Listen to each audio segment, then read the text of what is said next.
Sukunat ko'ngillarga sokinlik ulashuvchi kabi.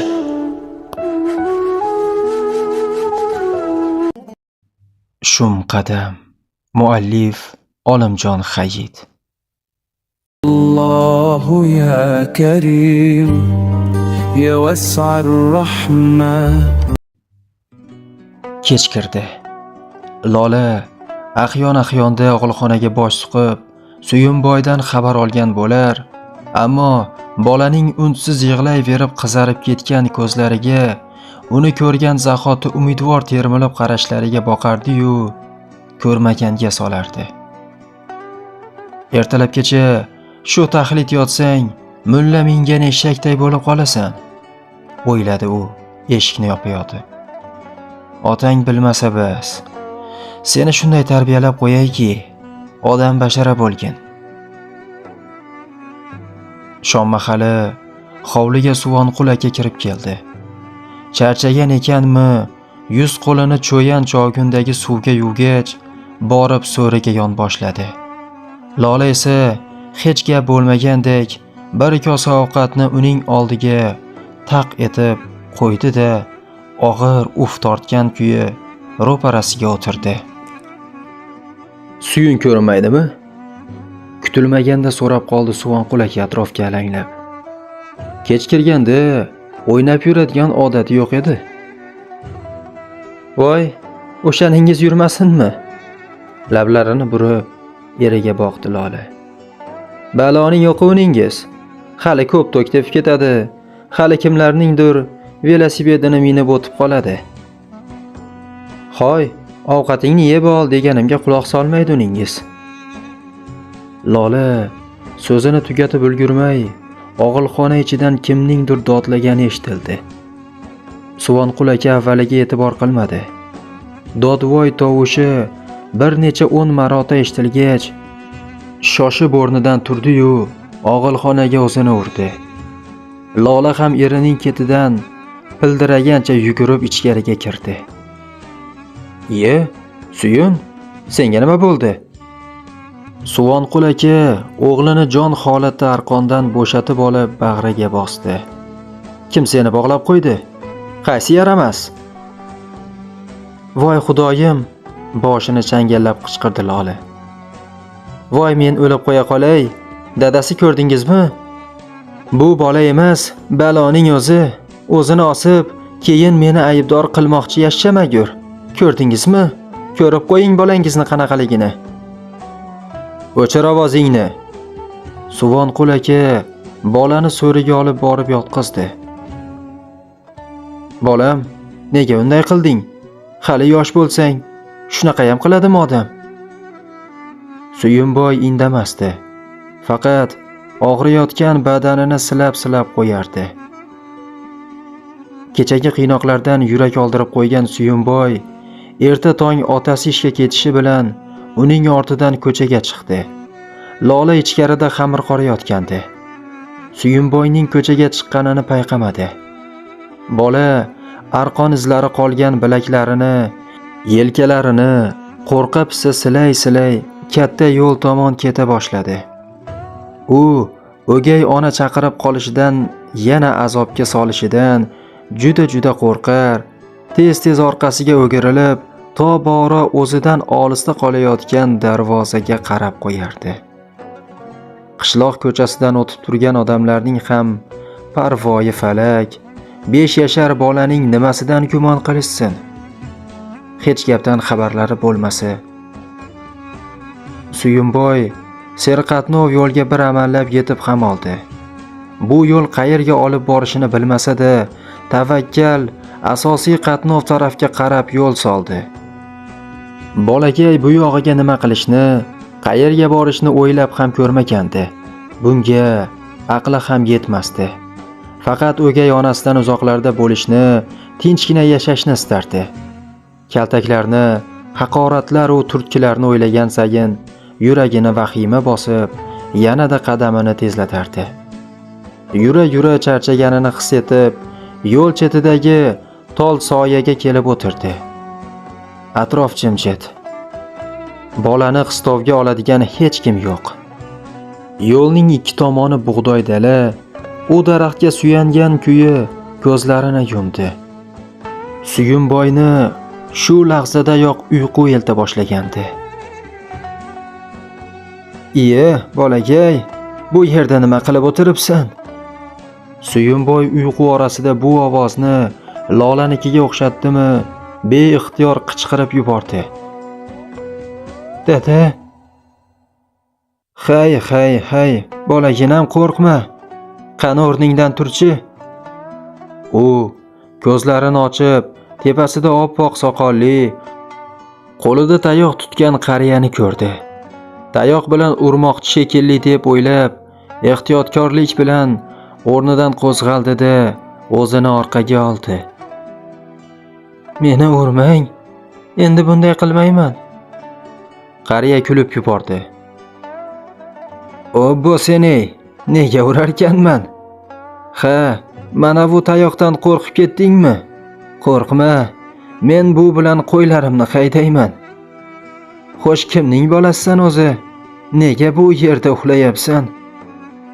Suyunboy o'girilib, yaydoq dalada o'tlayotgan bir to'da qo'ylarni ko'rgach, sal tinchlandi.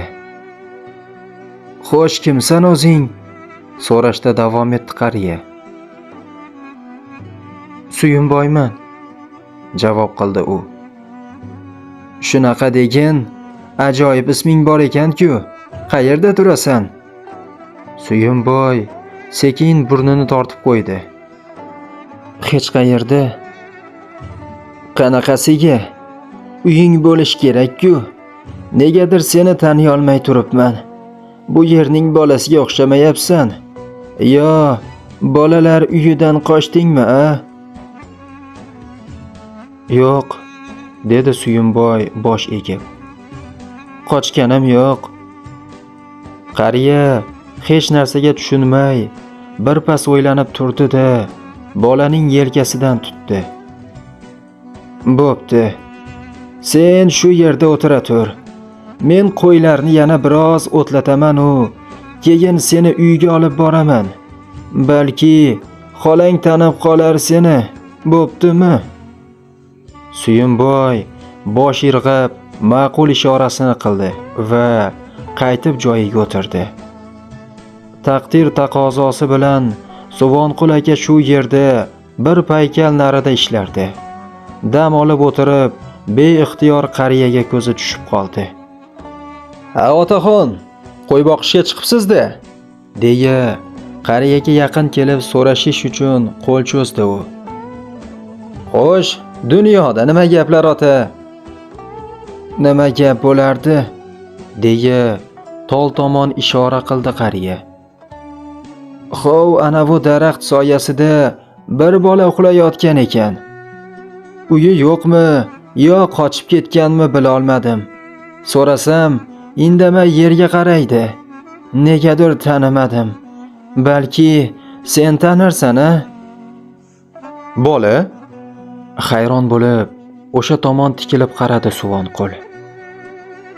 "Kim ekan u? Qani boraylik-chi?" Suvonqul qariyani ergashtirib o'sha tarafga yurdi.